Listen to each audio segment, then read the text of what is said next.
하나님 말씀 봅니다. 오늘 주실 하나님의 말씀은 데살로니가전서 5장 12절에서 끝절까지 말씀을 우리 윤현기 집사님이 봉독해 주시겠습니다. 신약성경 332쪽 데살로니가전서 5장 12절에서 28절입니다. 형제들아, 우리가 너희에게 구하노니 너희 가운데서 수고하고 주 안에서 너희를 다스리며 권하는 자들을 너희가 알고 그들의 역사로 말미암아 사랑 안에서 가장 귀히 여기며 너희끼리 화목하라. 또 형제들아, 너희를 권면하노니 게으른 자들을 권계하며 마음이 약한 자들을 격려하고 힘이 없는 자들을 붙들어주며 모든 사람에게 오래 참으라. 삼가 누가 누구에게든지 악으로 악을 갚지 말게 하고 서로 대하든지 모든 사람을 대하든지 항상 선을 따르라. 항상 기뻐하라. 쉬지 말고 기도하라. 범사에 감사하라. 이것이 그리스도 예수 안에서 너희를 향하신 하나님의 뜻이니라. 성령을 소멸하지 말며 예언을 멸시하지 말고 범사에 헤아려 좋은 것을 취하고 악은 어떤 모양이라도 버리라. 평강의 하나님이 친히 너희를 온전히 거룩하게 하시고 또 너희의 온 영과 혼과 몸이 우리 주 예수 그리스도께서 강림하실 때에 흠없게 보존되기를 원하노라. 너희를 부르시는 이는 미쁘시니 그가 또한 이루시리라. 형제들아, 우리를 위하여 기도하라. 거룩하게 입맞춤으로 모든 형제에게 문안하라. 내가 주를 힘입어 너희를 명하노니 모든 형제에게 이 편지를 읽어주라. 우리 주 예수 그리스도의 은혜가 너희에게 있을지어다. 아멘. 옆 사람과 인사를 하시겠습니다. 잘 오셨습니다. 반갑습니다. 무더위를 잘 이기세요. 한번 격려해 주시기를 바랍니다. 잘 오셨습니다. 무더위를 잘 이기세요. 더워도 너무 더운 때 또 시원한 소낙비를 주셔서 약간 식혀주신 것을 감사합니다. 오늘 데살로니가 전서를 그동안 말씀을 나누었는데요. 오늘 이 마지막으로 데살로니가 전서를 보고 다음 주일부터는 창세기를 다루게 됩니다. 다음 주일 성경 봉독하실 분은 창세기 1장 전체를 봉독할 테니까요. 좀 빠르게 읽을 수 있도록 여러분 읽어주시면 감사하겠습니다. 성도들의 신앙의 최고봉은 마지막 날에 주님과 만나는 겁니다. 그래서 그날을 준비하면서 우리가 늘 깨어 있어야 합니다. 이것을 마라나타 정신으로 살아야 한다고 이야기합니다. 데살로니가 교회도 그런 마라나타의 정신이 있었습니다. 너무 좀 과도할 만큼 있어서 지도를 받아야 할 필요도 있었죠. 바울 사도는 오늘 데살로니가 성도들에게 이렇게 살라고 당부하면서 이제 몇 가지 당부를 하고 있는데요. 오늘 본문의 내용을 크게 세 가지로 정리해 보시면 15절까지는 성도들이 교회에서 함께 힘써야 할 내용들을 다루고 있습니다. 주 안에서 수고하는 이들을 귀하게 여겨라. 너희끼리 화목해라. 게으른 자들을 권계해라. 마음이 약한 자들은 격려해라. 힘이 없는 자들은 붙들어주라. 그리고 모든 사람에 대해서 오래 참으라. 항상 선을 따르라. 악으로 악을 갚지 말아라. 이런 말씀들을 성도들이 교회에서 해야 할 교훈들이죠.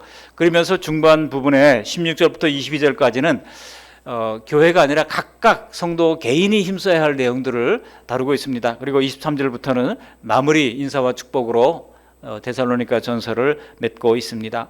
그런데 오늘 그 중에서 오늘은 성도 각각 개인에게 주시는 말씀 16절부터 22절까지 말씀을 중심으로 각자가 힘써야 할 내용들 가운데 명령형으로 되어 있지 않습니까? 부정적인 명령이 있고요, 긍정적인 명령이 있습니다. 그래서 크게 긍정적인 명령과 부정적인 명령을 받으면서 함께 은혜를 나누고자 합니다. 긍정적 명령이 세 가지가 있잖아요. 제가 한번 운을 뗄 테니까 여러분들이 뒤에 동사 명령형을 함께 읽어주시면 되겠습니다. 항상 쉬지 말고 범사에 거꾸로 한번 해볼까요? 거꾸로 제가 기뻐하라 그러면 여러분 어떻게 해요? 항상 이렇게 한번 해보겠습니다. 기뻐하라, 기도하라, 감사하라. 그렇게 살 수 있기를 바랍니다. 이 성경 구절 가운데 정말 읽기만 해도 우리에게 은혜가 되고 힘이 되는 말씀들을 우리가 황금 구절이라고 하는데요. 이 데살로니가전서 5장 16절부터 18절까지 말씀도 황금 구절입니다. 하나님의 뜻은 세상이 생각하는 개념과는 많이 다르죠. 얼마나 다른지를 잘 배워야 신앙의 바른 언어를 터득할 수가 있습니다. 신앙생활은요, 마치 외국어를 습득하는 것처럼 우리가 자꾸 연습해야 됩니다. 모국어는요, 우리의 죄성이 그런 것처럼 자연스럽게 나오잖아요. 그러나 외국어는 그렇지 않습니다. 단어도 외워야 되고 어떻게 말해야 될지 미리 생각도 해야 되고 하는 겁니다. 그래서 뭐 예를 들어 영어를 잘하기 위해서는요, 그 동네에 가서 살아야 됩니다. 적어도 1, 2년 같이 살면 자기도 모르게 아니 시장 가는데 당장 먹을 거리를 사야 되지 않겠습니까? 손짓 발짓 해가면서 하다 보면 그게 아니고 이거요, 이렇게 얘기를 하는 것을 듣게 되고 알게 되고 하다 보면 생활 언어가 되는 것이죠. 그런 것처럼 우리도 매일매일 주님의 말씀으로 신앙생활을 배우시고 이 신앙생활이 익숙하게 되도록 협력하시기를 바라겠습니다. 오늘 여기 세 가지 긍정적인 명령을 하나씩 먼저 살펴보겠습니다. 먼저 항상 기뻐하라라고 하는 것인데, 여기서 말씀하는 기쁨이라고 하는 것은 세상이 말하는 기쁨과는 좀 다릅니다. 여러분, 지난 한 주간 동안 얼마나 기뻐하며 보내셨습니까? 매일매일 기뻐하셨나요? 날씨가 더우면 짜증내지 않으셨습니까? 세상의 기쁨은요, 조건이 맞아야 기뻐합니다.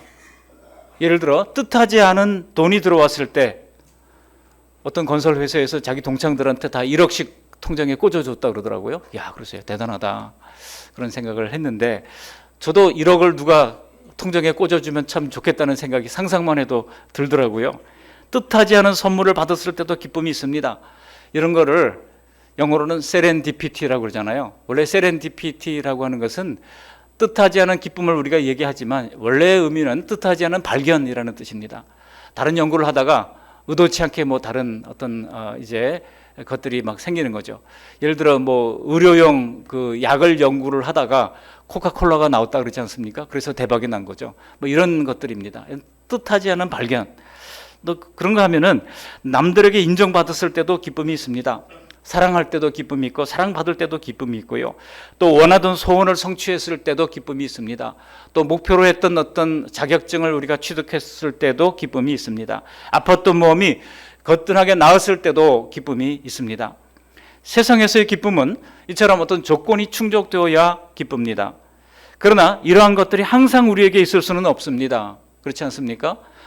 뿐만 아니라 이런 기쁨이 계속되기 위하여서는요, 계속 그보다 강한 어떤 강도가 있어야, 그렇죠? 이 강도가 더욱 높아져야 기쁨이 유지됩니다.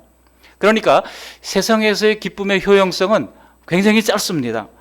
분명히 전에는 기뻤는데 그게 계속 반복되면은요, 별로 기쁘지 않다는 겁니다. 점점 나를 기쁘게 할 자극적인 것들을 자꾸 찾다 보니까 우리나라가 지금 문제가 되는 게 뭡니까? 우리 마약이 점점 확산된다는 거 아니겠습니까? 마약의 값이 싸지고 젊은이들이 20대, 30대도 지금 마약으로 점점 물들어가고 있는 이런 어려운 상황입니다. 왜냐하면 점점 더 어떤 기쁨을 추구하다 보니까 그 전에 기뻤던 것이 별로 기쁘지 않거든요. 그러므로 우리에게 항상 기뻐라고 하는 것은 그런 세상의 기쁨이 아니라고 하는 것은 우리가 당장 알 수 있습니다.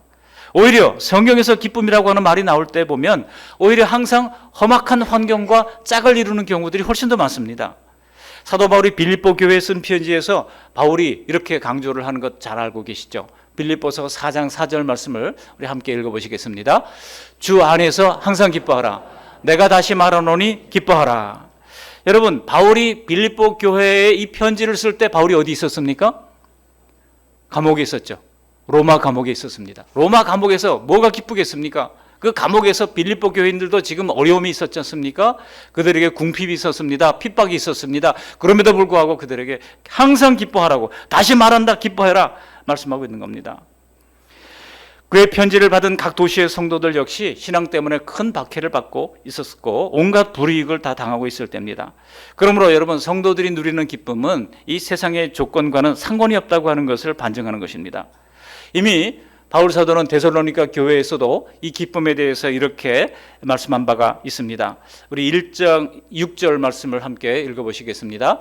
또 너희는 많은 환난 가운데서 성령의 기쁨으로 말씀을 받아 우리와 주를 본받은 자가 되었으니, 거기 성령의 기쁨으로 말씀을 받았다 그러잖아요. Joy by the Holy Spirit 이렇게 돼 있어요. 성령에 의한 기쁨이에요. 성령으로 말미암은 기쁨이에요. 그러니까 세상의 조건이 맞아들어서 기뻐하는 것이 아니라고 하는 것입니다. 조건이 맞지 않아도 성령님으로 말미암아 주시는 기쁨으로 채워지라고 이야기하고 주문하고 있는 겁니다. 여러분, 우리의 기쁨의 본질은 성령님이 주시는 것입니다. 그리고 예수님 안에 있는 것입니다. 우리 예수님께서도 말씀하신 바가 있죠. 예수님이 뭐라고 말씀하셨습니까? 요한복음 15장 11절에 내가 이것을 너에게 이름은 내 기쁨이 너희 안에 있어 너희 기쁨을 충만하게 하려 함이라 그랬어요. 내 기쁨, 예수님의 기쁨도 고난 속에서 받은 기쁨입니다. 예수님이 십자가 고난을 당하시면서 우리를 대속해서 하기 위하여 죽음을 맞이했지 않습니까? 그럴 때 예수님이 마지막으로 기도할 때 어떤 기도를 드렸습니까? 할 수만 있다면 이 잔을 내게서 옮기시옵소서. 그러나 내 뜻대로 마옵시고 아버지의 뜻대로 해달라고 간구하는 것을 볼 수 있습니다. 그랬던 예수님이 고난 중에도 기쁨이 있었다는 겁니다. 그 예수님의 기쁨으로 너희도 기뻐하기를 주님께서 이제 소원하셨다는 것입니다. 그러므로 여러분, 항상 기뻐하라고 하는 것은 바로 이 기쁨의 제공자이신 예수님을 먼저 생각하고 계속 마음을 예수님께 두라는 그런 의미인 것입니다. 항상 기뻐하라고 하는 말씀을 다른 말로 바꾸면 따라서 항상 예수님을 생각하라라고 하는 것으로 바꾸어 쓸 수 있는 것입니다. 하나님께로부터 받지 않은 한 이 세상에 진정한 기쁨은 없습니다. 우리가 늘 작은 근심거리라도 금방 수심이 가득 채워지는 것을 볼 수 있지 않습니까? 그러다 하나님이 주시는 기쁨은 죽을 것 같은 사람도 다시 살려내는 능력이 있는 겁니다. 구약 성경에도 느헤미야 8장 10절에 느헤미야가 이렇게 권면합니다. 이제 성을 다 예루살렘 성벽을 다 완공하고 나서 백성들을 이제 수문 앞 광장으로 모이게 합니다. 그래서 소위 워터게이트 앞에서 부흥회를 하는 겁니다. 그때 막 백성들이 막 울어요. 그럴 때 느헤미야가 한 말이 이렇습니다. 여기 8장 10절 마지막 부분에 보시면 오늘은 주의 성일이니 근심하지 말라. 여호와로 인하여 기뻐하는 것이 너의 힘이니라 그랬습니다. 여호와로 인하여 기뻐하는 것이 뭐라고요? 우리의 힘이라는 거예요. 성도들의 기쁨은요, 여호와로 말미암은 기쁨이어야 합니다. 하나님으로 말미암은 기쁨 믿으십니까? 우리가 정말 기뻐할 만한 것은 예수님이 나를 사랑하시고 십자가의 길을 가심으로 말미암아 나의 모든 죄를 대속해 주셨다는 것입니다. 하나님이 우리의 기쁨의 근원이 되는 것입니다. 그 기쁨이 있을 때 삶의 모든 것이 기쁠 수가 있는 것입니다. 우리도 예수님의 사랑 안에서 항상 기뻐할 수 있기를 주님의 이름으로 축복합니다. 옆 사람에게 말씀하십시오. 항상 기뻐하십시오. 시작. 항상 기뻐하십시오. 우리가 항상 기뻐할 수 있기를 바랍니다. 또 두 번째는 뭐예요? 쉬지 말고 기도하라죠. 기도는 어떤 현실이든 이기고 믿음으로 살기 위한 실질적인 도구입니다. 그렇게 살 수 있는 동력을 계속해서 공급하는 것이 바로 기도입니다. 여러분, 자동차가 계속 가기 위해서는요, 기름이 들어가야 되고 또 자동차는 배터리가 충전이 되어야 되죠. 그런 것처럼 우리가 믿음으로 계속 살아가기 위해서는요, 기도라고 하는 연료가 있어야 하는 것입니다. 기도하지 않으면 성경이 알려주신 믿음의 유익에 대하여 제대로 알지 못할 뿐만 아니라 그게 다 그림의 떡이 되고 마는 겁니다. 기도하지 않는 신자는 제가 생각하기에 종교인도 아니에요. 종교인도 아니에요. 다른 종교인들이 여러분 얼마나 자기 신에게 진지하게 기도합니까? 이슬람 보세요. 이슬람 이 사람들은요, 하루 5번씩 메카를 향해서 살라 기도를 드리지 않습니까? 얼마나 그 기도하기 전에 이 이슬람 사원에서 확성기를 크게 틀어놓고 기도하라고 사람들에게 이제 강요를 합니까? 그렇게 사람들이 다 엉덩이를 하늘로 쳐들고 메카를 향해서 머리를 땅에 대고 그렇게 기도하지 않습니까? 또 불교는 어떻습니까? 절에 가서 3000배 하는 분들 온몸이 부들부들 떨리며 땀에 젖는 것을 개의치 않고 그렇게 기도를 하는 모습을 보면요, 얼마나 진지한지 몰라요. 적어도 종교인만 되어도 신에게 기도하며 섬기는 겁니다. 기도한다고 하는 것 안에는 그 자기가 섬기는 신에 대한 경외심이 있습니다. 그 가운데 소원을 비는 것이 담겨 있는 겁니다. 여러분, 우리가 진정으로 하나님을 섬긴다고 하면 최소한 그런 종교심만으로라도 기도할 수가 있는 겁니다. 물론 우리의 기도는 세상 종교의 기도와는 다릅니다. 왜냐하면 우리의 기도는 살아계신 하나님께 대한 인격적인 실체를 향하여 드리는 기도이기 때문입니다. 내 간구를 들으시고 소통하는 살아계신 하나님께 요청하는 것이기 때문입니다. 세상의 종교의 기도는요, 막연한 염원이라고 저는 생각을 합니다. 막연한 염원이요, 또 희망적 기대예요. wishful thinking이라고 하는데 희망적 기대에 머물러 있는 겁니다. 사실 돌로 만든 신이 살아있어서 내 기원을 이루어줄지 아닐지 그 사람들이 더 잘 압니다. 그냥 그렇게 기도하면서 스스로 위안을 삼을 뿐인 것입니다. 그러나 그리스도인의 기도는 다릅니다. 하나님이 살아계신 것을 알고 그 인격적인 하나님과 인격적으로 소통하는 것입니다. 우리 예수님께서도 그렇기 때문에 깨어서 기도할 것을 말씀하셨고, 바울 사도도 기도하라고 성도들을 계속해서 가르치고 있습니다. 기도는 신앙생활에서 얼마나 중요한 것인지를 보여주는 대목입니다. 이것은 우리가 하나님을 의지했던 마음을 놓는 순간이 위태로워진다는 뜻이기도 하는 것입니다. 기도하지 않고 살 때는 매일같이 넘어지면서도 왜 그런지를 몰라요. 그러나 계속 기도로 주님을 붙잡고 살다 보면 언제 내가 넘어지는지를 알게 됩니다. 그래서 이것은 막아야 되겠다, 이것은 조심해야 되겠다 생각하게 되는 겁니다. 대부분 신자들은 일이 잘못되고 있는 것을 보면서도 곧바로 기도하지 않아요. 내가 먼저 내 힘으로 뭔가 해보려고 애를 씁니다. 이 방법 저 방법 다 쓰다가 나중에 다 하나도 안 될 때 어떡합니까? 그제서야 전부여 의지없어서 하고 주님께 나가는 거예요. 여러분, 미리 기도할 수 있었으면 얼마나 좋습니까? 미리 기도할 수 있었다면 날마다 주님과 동행하는 가운데, 공부하는 사람들도 기도하면서 공부하면 더 잘 됩니다. 지금 저 춘천시장 되신 분이, 제가 고등학교 때 같은 교회를 다니면서 우리 후배들한테 막 이제 공부하는 법도 막 가르치고 그랬었거든요. 그랬는데 공부하는 법을 가르칠 때 주일날은 예배하고 해야지 그랬어요. 지금 시장 돼가지고 교회 다니냐고 물어봤더니 아내가 또 캐톨릭 신자를 만나가지고 캐톨릭 성당에 다닌다는 거야. 이런 여러분, 기도할 때 공부도 더 잘 되는 겁니다. 기도할 때 성과도 더 나는 것입니다. 먼저 인간적인 방법을 다 쓰다가 안 되면 기도하는 것이 아니라 날마다 기도할 때 내 능력치 이상을 발휘하게 하시는 하나님의 은혜를 만나게 되시기를 바랍니다. 저는요, 요즘 자꾸 잊어버리는 경우들이 많아요. 아내에게 뭔가 얘기를 하려고 해도 그거 있지 그거 이렇게 얘기합니다. 그게 뭔데? 그럼 그게 뭐지? 하고 또 얘기하게 됩니다. 이게 왜 그런가 하는 생각을 해보니까 어떤 분이 노화 현상이라고 그래요. 그래서 내가 무슨 노화 현상인가? 코로나 때 제가 큰 충격을 받았던 것이 60세 이상 노년층은 이렇게 얘기하는 것을, 내가 노년층인가? 그런 생각이 들었어요. 요즘 60대 애들이라고 부르는데 60대 이상 노년층은 자꾸 그러는데요. 순간적으로 제가 이게 나이가 드는구나 생각을 그때 처음으로 하게 됐습니다. 여러분, 자꾸 기억이 안 날 때마다 이거 내가 가진 것만으로 모든 게 되지 않겠구나 이런 생각을 하게 되면서 제가 결심한 것이 있습니다. 안 되는 부분들은, 그래서 구멍이 나는 부분들은 기도로 메워야 되겠다 이런 생각을 하게 됐습니다. 건강이 부족해지니 기도로 채워야 되겠다 생각을 하게 됩니다. 기억력도 예전과 같지 않으니 기도로 채워야 하는 것입니다. 돈이 부족하다면 그것도 기도로 채우며 살아야 합니다. 이것이 바로 우리가 약할 때 그리스도께서 강하게 되신다는 의미 아니겠습니까? 우리가 강할 때는요, 굳이 예수님을 의지하지 않아도 내 힘으로 다 했잖아요. 어떻게 우리에게서 주님의 강하심이 나타나겠습니까? 생활의 어려움과 자신에 대해서도 자신감이 떨어질 때 주님께서 그 나머지 부분을 채워주시도록 기도하면 됩니다. 그럴 때 내가 하는 것 이상의 능력, 내가 하는 것 이상의 은혜를 누리게 되는 것입니다. 오직 진심으로 기도하는 삶에서만 그러한 은혜를 누릴 수 있어요. 그러므로 우리 삶이 지속되는 한 쉬지 말고 기도할 수밖에 없는 것입니다. 이것은 물론 특정한 기도 시간에만 기도하라고 하는 그런 의미가 아닙니다. 마음이 항상 하나님을 의지하고 있어야 한다는 뜻입니다. 거듭난 우리의 영혼은 계속해서 하나님을 인식하고 사는 그야말로 온라인 상태라고 할 수 있어요. 항상 주님과 더불어 연결이 되어 있는 온라인 상태입니다. 그러므로 쉬지 않고 하나님을 인식하고 의지할 때에 어떻게 그럴 수 있냐? 일은 안 하냐? 그건 불가능하다, 그렇게 이야기하는 분이 있을지 모르지만, 여러분, 그렇게 매 순간 하나님을 의식한다고 해도 우리가 하라는 일에 어림이 없습니다. 우리가 하는 일들을 다 잘할 수 있습니다. 우리가 하는 공부에도 아무런 지장이 나지 않습니다. 제가 실험해 보니까요, 예수님을 마음의 중심에 두고도 얼마든지 일할 수 있습니다. 물론 더 잘 됩니다. 그렇게 하나님을 나의 생각의 중심에 모시고 살아가는 것이 바로 쉬지 말고 쉬지 않고 기도하라고 하는 이 말씀의 의미인 것입니다.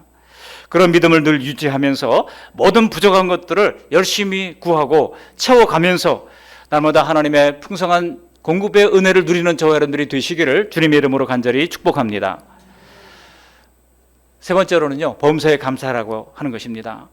영어 성경에 보니까 give thanks in all circumstances 이렇게 얘기하고 있어요. 모든 상황 속에서 하나님께 감사하라는 겁니다. 잘 될 때만 감사하라는 게 아니에요. 망할 때도 하나님께 감사부터 하고 보라는 얘기입니다.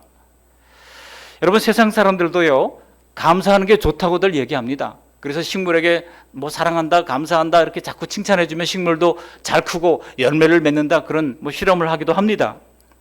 그런데 세상 사람이 진짜 불행을 당해보면은요, 사람들이 감사하는 것은 보통 비교해서 감사하는 경우가 많지 않았습니까? 동일한 사고를 당했는데 저 사람은 죽었는데 나는 다리만 부러졌어요. 그러면 그래도 감사하다. 그러면서 이제 감사하다고 사람들이 생각을 합니다. 이게 전화위복의 감사 아니겠습니까? 비교해보니까 내가 그래도 감사하다라는 거예요. 그러나 여러분, 더 힘든 사람과 비교해서 그래도 내가 좀 낫다고 생각할 때 그나마 감사가 가능하지만, 만일 내가 가장 불행한 상황이 되었고 그런 존재가 되었다고 하면 그래도 감사가 될까요? 내가 처한 환경이 정말 감사하기 힘들다면 정말 감사하기 어려울 겁니다. 그래서 세상의 감사와 그리스도인의 감사는 다른 겁니다. 그리스도인의 감사는 그럼에도 불구하고 감사하라는 거예요. 모든 상황 속에서 감사하라는 겁니다. 그런 가운데도 주님께서 이 또한 하나님의 뜻 안에 있음을 믿고 감사하라는 것입니다. 사방이 완전히 막혀 어찌해야 할 바를 모를지라도 하늘을 향하여 열린 문은 항상 열려 있는 겁니다. 그러므로 하늘을 향하여 두 손을 들고 하나님 앞에 간구하면서 감사하라는 것입니다. 여러분, 그럴 때 결국은 하나님이 다 해답을 가지고 계시다고 하는 것을 다들 경험해 보셨잖아요. 우리가 어려운 환경에 갇히는 것은 여러 환경적 원인들이 서로 얽혀서 깊은 나락으로 빠지는 것이지 내 혼자만의 잘못 때문은 결코 아닙니다. 하나님은 그런 우리의 모든 안타까운 상황을 다 보고 계시고, 그럴 때 도움을 간구하는 우리의 진실한 간구를 들으시고 도와주십니다. 설령 내 죄 때문에 혹은 내가 잘못된 판단일지라도 우리가 진실로 하나님을 의지하고 구하면 하나님께서 들으시고 응답해 주십니다. 우리가 예수님을 따르면서도 얼마나 잘못된 선택을 하고 죄 때문에 일을 그르치는 경우가 많습니까? 그래도 하나님은 딱한 우리의 처지를 외면하지 아니하시고 도와주시는 겁니다. 여러분, 구약 성경에 보시면 왕들, 유다의 여러 왕들 가운데 가장 악한 왕의 하나가 아합입니다. 아합 왕, 얼마나 악합니까? 아내는 이세벨이고요. 예. 그 자녀들도 다 악한 그런 존재들이 되는 것을 봅니다. 그런데 놀라운 것은 아합이 한때 선지자의 그 엘리사의 회개하라고 하는 요청을 듣고 그가 잠시 회개했던 적이 있어요. 그때 하나님이 심판을 유보하는 것을 볼 수 있습니다. 악한 왕이라 할지라도, 악한 존재라도 회개하면 하나님께서 심판을 유보하신다는 거예요. 그러면 여러분, 지금 어려운 형편을 감수하기 어렵다 할지라도 결국 이 일도 신실하게 인도하실 하나님을 믿고 회개하라고 그럴 때 회개하시고, 또 하나님께 영광 돌리기 위하여는 먼저 감사부터 드리는 저와 여러분들이 될 수 있기를 바랍니다. 그리고요, 환난을 이겨낸 성도들이라면 어려움 자체도 내게 주신 하나님의 은혜예요.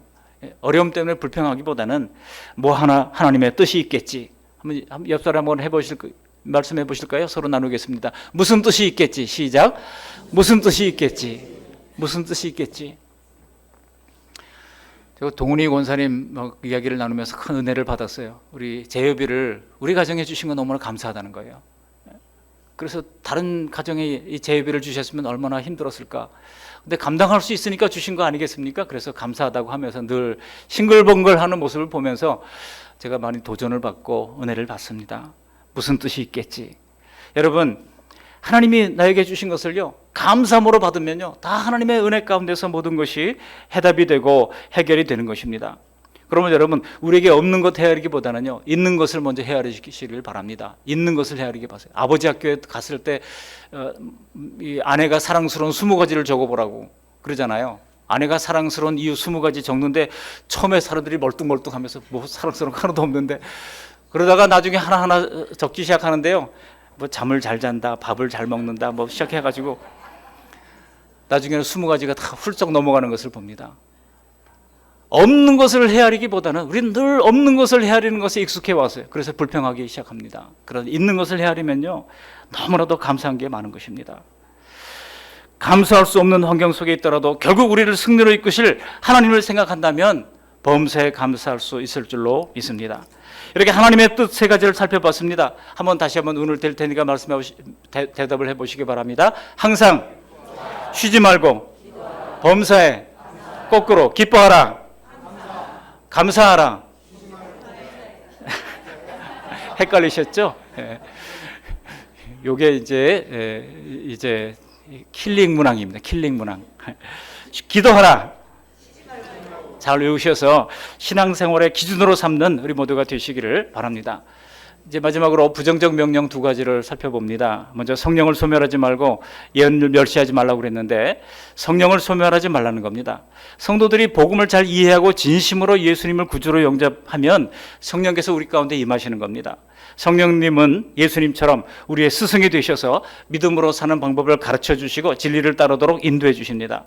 성령께서는 사사건건 우리에게 간섭하는 거예요. 영적으로 둔감해서 우리가 잘 몰라서 그렇지, 성령께서는 계속해서 우리를 간섭하시고 우리의 마음에 도전해 주시는 겁니다. 그렇기 때문에 성령께서는 눈으로 보이지는 않아도 끈기 있게 우리를, 그러면 사도 바울이 디도서에서 명령했던 것이 뭡니까? 거룩함과 의로움과 경건함으로 살라고 얘기하고 있지 않습니까? 그렇게 거룩한 삶, 의로운 삶, 경건한 삶, 바른 삶으로 이끌어 주시는 것이 바로 성령님의 역할이십니다. 성령님이 주로 인도하시는 방법은 우리의 마음속에 성령의 소욕을 자꾸 불어넣어 주는 거예요. 우리 교회도 할 일이 많은데 왜 맥주 감사원금을 또 인도 북부 선교를 위해서 드리라고 하십니까? 자꾸 부담을 주시니까요. 괴로운 겁니다. 의자를 좀 바꾸고 싶어요, 당장. 편안한 의자로. 근데 주님께서는요, 좀 불편하게 살라고 자꾸 말씀하십니다. 좀 불편하게 살면 안 되냐? 저 의자가 좀 찢어지면 어떠냐? 인도 북부에서 지금 수천 명의 복음을 기다리고 있는데, 그리고 열심히 복음을 전도하려고 애쓰는 사람이 있는데 자꾸 부담을 주시니까요, 견딜 수가 없는 겁니다. 그래서 두 손 들고 항복하고 말았던 거예요. 여기에 여러분들이 희생적으로 헌금해 주신 걸 감사드립니다. 성령께서요, 자꾸 이렇게 우리 마음 가운데 성령의 소욕을 불어넣어 주지 않으면요, 우리는 100% 육체의 소욕을 따라서 살 수밖에 없습니다. 만약 우리 안에 교회만 갔다 오면 우리 마음에 자꾸 마음에 부담이 생긴다 그러면요, 성령의 소욕을 주시는 거예요. 성령께서 틀림없이 우리 가운데 역사하시면서 우리 가운데 내적 갈등을 일으키는 겁니다. 내 욕심은 이렇게 하고 싶은데 성령님은 이렇게 하라고 자꾸 말씀하셔요. 마음속에 갈등이 생기는 겁니다. 그렇다면 틀림없이 성령의 역사인 줄로 믿으시기 바랍니다. 성령의 소욕은 성령에서 지정하신 거룩한 삶과 사랑의 실천을 하라고 하는 부담을 주시는 겁니다. 예를 들어 정직하지 못한 행동을 하려고 할 때 마음에 거리낌을 주십니다. 그럴 때 성령의 음성을 거부하지 마시기 바랍니다. 성령의 생각을 등잔덕교로 꺼버리고 덮어버리시고 소멸하지 마시기를 바랍니다. 물론 성령님은 그래도 평생 우리를 긍휼히 여기면서 인도하시겠지만 우리도 자칫 성령의 소욕을 소멸하며 살 수 있다고 하는 것에 경각심을 가질 필요가 있습니다. 그 결과는 그 인생의 육체 열매만 가득하게 맺게 될 뿐인 것입니다. 반면에 성령의 소욕을 따르다 보면 우리 가운데 우리 인격적으로 성령의 열매들이 맺히게 됩니다. 갈라디아서 5장 22절 이하에 성령의 9가지 열매를 소개하고 있지 않습니까? 사랑과 희락과 화평과 오래 참음과 자비와 양성과 충성과 온유와 마지막으로 절제니 이와 같은 것을 금할 법이 없느니라고 그랬어요. 다 인격적인 열매예요. 여러분, 예수 믿고 나서 우리가 하늘을 날 듯 방방 뛰고 예언을 하고 이게 아니에요. 우리는 하나님의 말씀 안에서 인격적인 성령의 열매를 맺어가야 합니다. 육체의 열매는 온갖 나쁜 것들입니다. 만일 계속해서 성령을 소멸하는 삶을 고집한다고 하면 머지나 나쁜 것들로 우리 가운데 가득 채워지게 될 겁니다. 우리 가운데 성령을 소멸하지 않고 성령의 소욕을 따르며 순종하는 우리 모두가 되시기를 바랍니다. 마지막으로 예언을 멸시하지 말라고 그랬어요. 여기 20절 보시면 이렇게 말씀하고 있지 않습니까? 우리 20절 말씀 함께 읽어 보십니다. 예언을 멸시하지 말고. 여러분, 예언이 뭡니까? 예언 그러면 미래에 대한 어떤 것을 미리 알려주는 것, 이렇게 우리가 보통 생각을 합니다. 그러나 성경에서 말하는 예언은요, 그런 우리의 기본적인 국어사전적인 그런 대답을 뛰어넘습니다. 완전히 다른 단어예요. 성경에서 예언은 하나님의 의중을 밝히 드러내어 계시하는 것을 말씀합니다. 나 하나님은 이런 하나님이다. 내 뜻은 이것이다. 너희가 이렇게 살기를 원한다. 이거를 알려주는 것을 예언이라고 합니다. 간혹 개인의 문제들을 알려주는 경우도 그것이 꼭 전체를 대상으로 하나님의 뜻을 계시하려고 하는 목적일 경우에 개인에게 그런 뜻을 알려주기도 합니다. 정리하자면요, 하나님의 생각과 뜻을 택하신 선지자와 사도들의 입을 통하여 전달하는 것, 이것이 바로 예언인 것입니다. 그렇기 때문에 여러분, 오늘날 종종 교회에 예언의 은사를 받았다는 분들이 있어요. 사람들의 기륭을 알려주고 내 아들이 대학을 갈지 말지 안 갈지 서울대학에 붙을지 안 붙을지 그거를 알려주는 게 이게 예언이 아닙니다. 요거를 다른 말로 제가 정의를 하는데요. 기독교 무당이에요. 그거는 기독교 무당. 뭐 적지 않은 기독교 무당들이 지금 활개를 치고 있습니다. 여러분 성경은요. 기륭을 알려주는 이런 일을 하지 말라고 경고를 하고 있습니다. 성경에서 말씀하시는 예언의 은사가 결코 아니라고 하는 것입니다. 그러면 그분들이 얘기해요. 고린도 교회에도 예언의 은사가 있지 않았습니까? 라고 얘기합니다. 그런데 여러분 고린도 교회에 있었던 예언의 은사가 어떤 것인지 사도 바울의 말을 한번 들어보실까요? 우리 고린도전서 14장 31절 말씀을 함께 읽어보십니다. 너희는 다 모든 사람으로 배우게 하고 모든 사람으로 권면을 받게 하기 위하여 하나씩 예언할 수 있느니라. 자 보십시오. 거기 예언을 할 때 그 예언의 목적이 뭔지를 말씀하고 있습니다. 모든 사람으로 배우게, 모든 사람으로 권면을 받게. 이게 바로 예언의 목적이라는 거예요. 배우고 권면을 받게 하려고 하는 것이 목적이지 내 자녀가 취업을 할지 말지 결혼을 할지 말지 그걸 알려주는 게 예언이 아니라고 하는 것입니다. 배우고 권면을 받게 하기 위해서 주어진 것입니다. 당시 상황은 그랬잖아요. 얼마간의 성도들이 모인 가정교회에서 구약 성경을 읽고 찬양도 하고 기도도 하면서 하나님을 예배하는 모임을 가지는 중에 성령께서 어떤 사람에게 감동을 주시면 일어나서 자신이 받은 감동을 이야기하는 겁니다. 그것을 사람들이 예언이라고 불렀어요. 여러분 신약 성경이 기록되기 전에 유대인들이 흩어져서 예배를 드렸던 장소를 시나고그라고 부릅니다. 회당이라고 부르는 시나고그에서 예배를 드릴 때 어떻게 했습니까? 사람들이요 성경 두루마리를 가지고 읽다가 감동받은 부분을 어떤 한 사람이 누가 이제 좌장이 있는 것도 아니에요. 어떤 한 사람이 이야기를 합니다. 그러면 또 그것을 사람들이 받아서 또 아멘하고 또 찬양하고 이런 식으로 예배가 진행돼요. 마치 이 토론식 수업 같아요. 이게 예배 당시 모습이었어요. 예수님도 성전에 들어가셔서 이사야 말씀을 딱 펴시고 그 말씀을 가지면서 예수님이 장차 오실 메시아이신 것을 드러내시지 않았습니까? 그렇게 말씀을 하는 거예요. 그러다 보니까 우리 이제 개신교 중에도 그런 식으로 예배를 하는 그런 교단이 생겨났어요. 그런데 그런 교단이 하다 보니까 나중에 문제가 생겼습니다. 성경적인 기초도 없는 사람들이 막 함부로 성경을 다루다가 문제가 생기니까 나중에 좌장이 생겨가지고 신학교육을 제대로 받은 사람을 또 세워서 그런 일을 하게 합니다.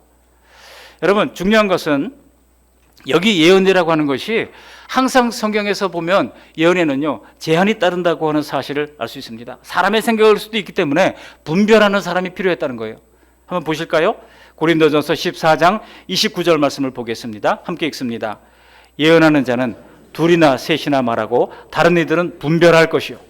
분별할 것이라고 말씀하고 있어요. 둘이나 셋이 말하라고 하는 것은 한 사람이 이게 하나님의 뜻이다라고 막 주장하지 못하도록 하기 위한 것입니다. 만일 정말 하나님의 뜻이라면 그 두세 사람이 다 일치해야 됩니다.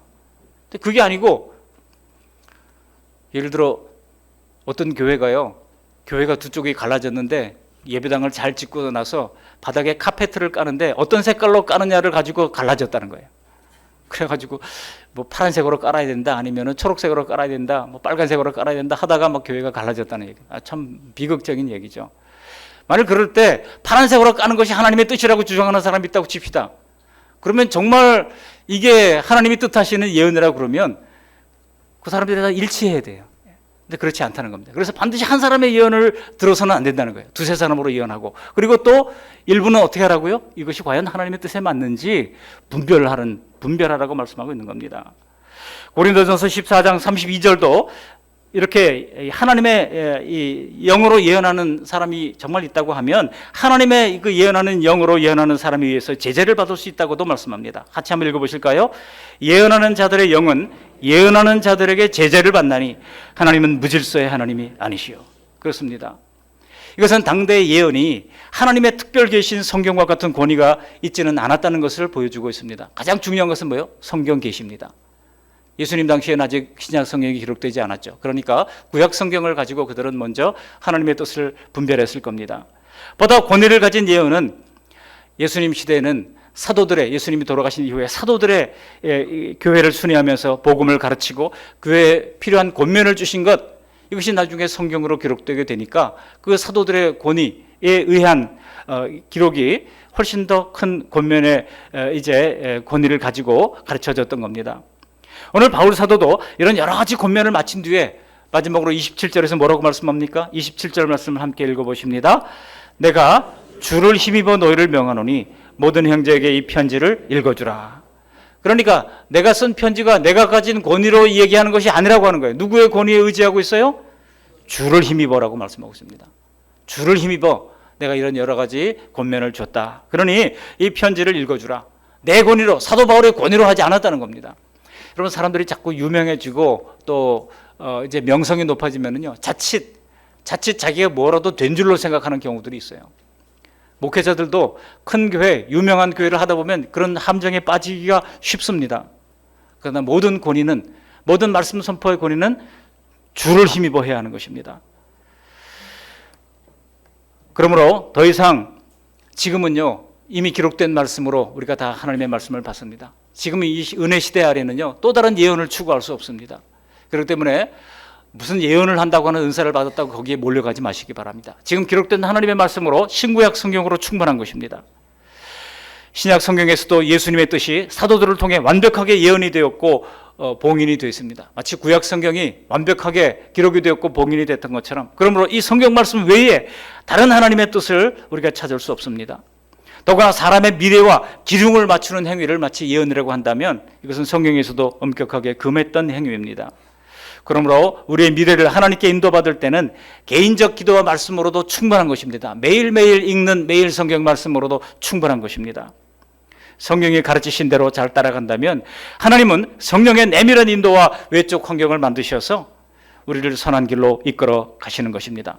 그러므로 오늘 예언을 멸시하지 말라고 하는 것은 한마디로 하나님의 성경 말씀을 멸시하지 말라는 말로 우리가 바꾸어 써도 동일한 것입니다. 성경을 통해 알려주신 하나님의 뜻을 무시하지 말고 잘 따르라고 하는 뜻인 것입니다. 그러므로 성도들은 반드시 성경과 성경적 설교에 귀를 기울이시고 잘 지켜야 합니다. 목회자가 강단에서 선포하는 말씀이 베레아 교인들이 그랬던 것처럼 이것이 과연 그러한가 하면서 말씀을 성경 말씀에 근거해서 살펴볼 필요가 있는 것입니다. 이처럼 말씀을 소중히 여기는 성도들에게 주님이 주시는 풍성한 복이 임하게 되는 줄로 믿습니다. 제가 옛날에 최경주 우리 골프 선수 있잖아요. 최경주 선수가 PGA에서 우승을 했잖아요. 그러면 PGA 상금과 LPGA 상금의 격차는 엄청납니다. 그렇게 막 상금이 막 다를 수가 있나?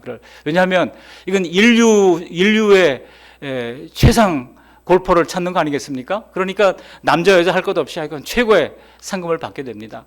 근데 그 PGA 투어에 나가는 이제 최경 선수가 그 전날 밤에 너무 힘들어하고 막 긴장하고 그러니까요. 그 아내가 믿음이 좋아요. 그 아내가 요한복음 15장 16절 말씀을 외우면서 경기를 하라고 그렇게 미션을 줬어요. 그래가지고 밤새도록 그걸 외웠어요.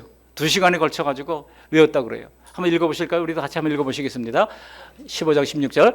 너희가 나를 택한 것이 아니요 내가 너희를 택하여 세웠나니 이는 너희로 가서 열매를 맺게 하고 또 너희 열매가 항상 있게 하여 내 이름으로 아버지께 무엇을 구하든지 다 받게 하려 함이라.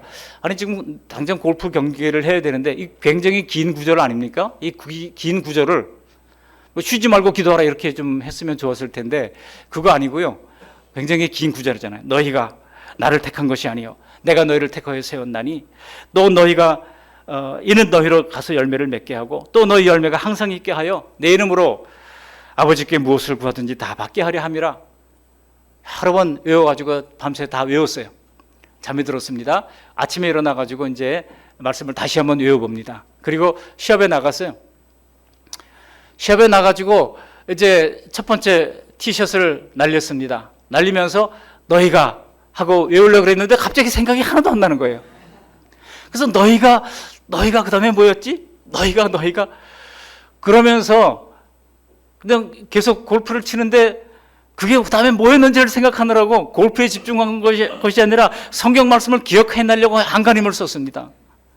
그러다 어느덧 15홀을 지나가지고 자기가 리더보드를 딱 보니까 자기가 탑에 있는 거예요.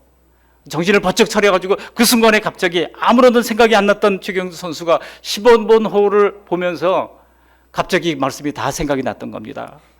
너희가 나를 택한 것이 아니요 내가 너희를 택하여 세웠나니 이는 너희로 가서 열매를 맺게 하고 또 너희 열매가 항상 있게 하여 내 이름으로 아버지께 무엇을 구하든지 다 받게 하려 함이라. 다 받게 하려 함이라. 그러면서 기쁨으로 15, 16, 18홀까지 잘 마무리를 하면서 우승을 거머쥐게 됐습니다. 엄청난 상금을 받았죠.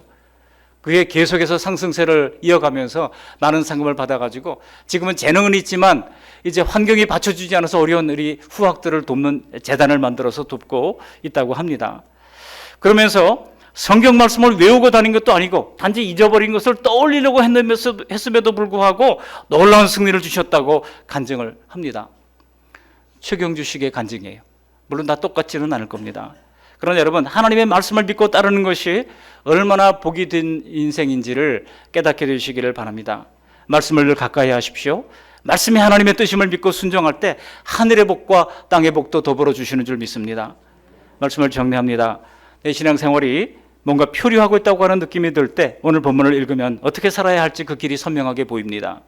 예수님 안에서 우리에게 주신 하나님의 뜻을 꼭 기억하시기를 바랍니다. 항상 기뻐하라, 쉬지 말고 기도하라, 범사에 감사하라. 성령을 소멸하지 말라, 예언을 멸시하지 말라. 여러분, 우리의 신앙생활을 외국어 배우듯이 열심히 외우고 암송하고 이해하고 내 것이 되도록 만드시기를 바랍니다. 오늘 주신 말씀을 잘 외우시면서 힘써 지키는 복된 한 주간 되시기를 주님의 이름으로 간절히 축복합니다. 아멘. 은혜로우신 하나님 아버지, 날마다 귀한 주님의 말씀을 들려주신 것을 감사를 드립니다. 오늘 주시는 말씀을 내게 주신 말씀으로 아멘으로 받고 항상 기뻐하게 도와주옵소서. 쉬지 말고 기도하는 삶을 살 수 있도록 인도하시고 범사에 감사한 삶을 살아드리도록 인도해 주시고 성령께서 우리 가운데 말씀하실 때 성령을 소멸하지 아니하도록 인도하여 주시고 하나님 아버지 예언을 멸시하지 아니하도록 도와주시고 하나님의 은혜 가운데서 살아가는 복된 인생 될 수 있도록 인도해 주시옵소서. 예수님 거룩하신 이름으로 감사하며 기도합니다. 아멘.